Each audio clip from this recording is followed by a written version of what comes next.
वचन कहता है अंतिम दिनों में बहुतों का प्रेम ठंडा पड़ जाएगा, क्योंकि जैसे जैसे मसीह यीशु का आना निकट होगा उसी प्रकार दुष्ट का अटैक कलीसिया के ऊपर होगा। और कलीसिया में जो विश्वासी हैं इनके अंदर से मसीह का प्रेम ठंडा हो जाएगा, क्योंकि मत्ती 24 अध्याय और उसका 24 में, क्योंकि झूठे मसीह और झूठे भविष्यवक्ता उठ खड़े होंगे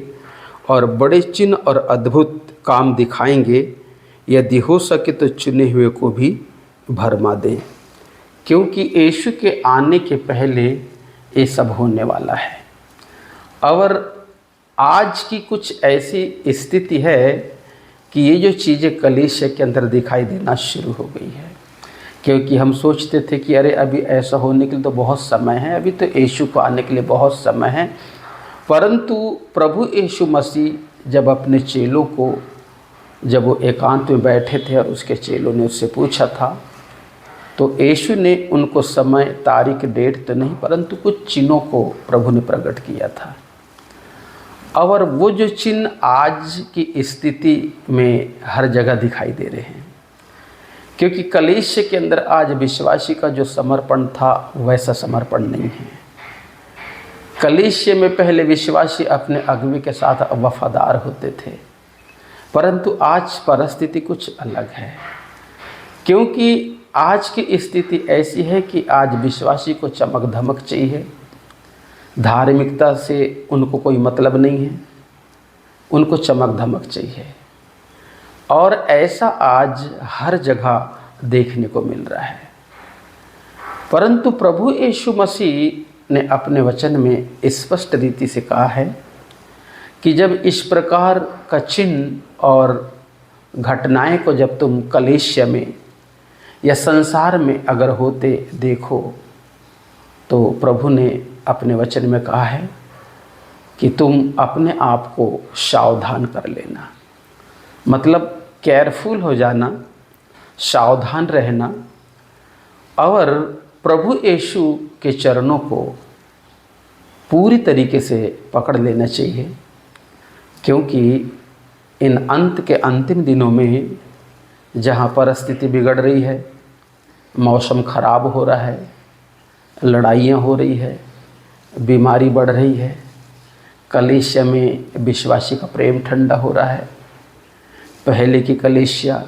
अब की कलीसिया में ज़मीन आसमान का फ़र्क है। तो इन तमाम परिस्थितियों को देखने के बावजूद ऐसा लगता है कि बस मसीह यीशु के चरणों में अपने जीवन को हम समर्पित कर दें, क्योंकि यीशु आने वाला है। और ऐसा होगा, क्योंकि ऐसा होने से कोई भी रोक नहीं सकता। इसलिए बस हम में से हर एक को, जो हमने अपने जीवन यीशु को दिया है, यीशु पर विश्वास किए हैं, तो हम में से प्रत्येक को अपने जीवन को प्रभु के चरणों में समर्पित करने की आवश्यकता है और बस मसीह यीशु का इंतज़ार करना है। क्योंकि 13 पद में लिखा है 24 के 13 में, परंतु जो अंत तक धीरज धरे रहेगा उसका बचाव होगा, उसका उद्धार होगा, उसका छुटकारा होगा। हाँ मेरे प्रियो, तो हमको अंत तक विश्वास में मसीह यीशु के साथ बने रहना है। और मसीह यीशु के साथ विश्वास में बने रहने की परिभाषा ये है कि आप जिस कलीसिया के विश्वासी हैं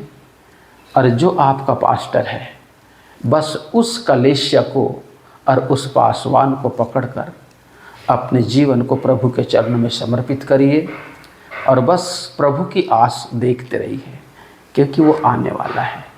और शैतान ये नहीं चाहेगा, परंतु शैतान आपको उस कलीसिया से निकाल कर अलग ले जाने की बात करेगा। और जब शैतान ऐसा करना शुरू कर दे तो समझ लेना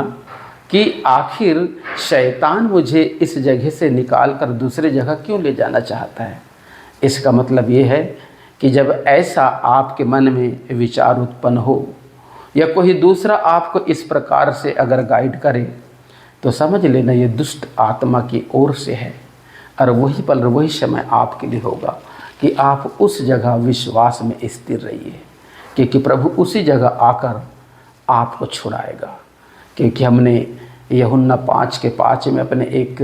38 वर्ष के बीमार को देखे, जहाँ उसका विश्वास ऐसा था कि और लोग तो उस कुंड में उतर रहे थे और वो देख रहा था, और उसके आंखों के सामने सैकड़ों लोग चंगाई को पाए, परंतु वो चंगाई को देखने के बजाय वो उसी जगह पड़ा रहा और मसीह यीशु को देखता रहा।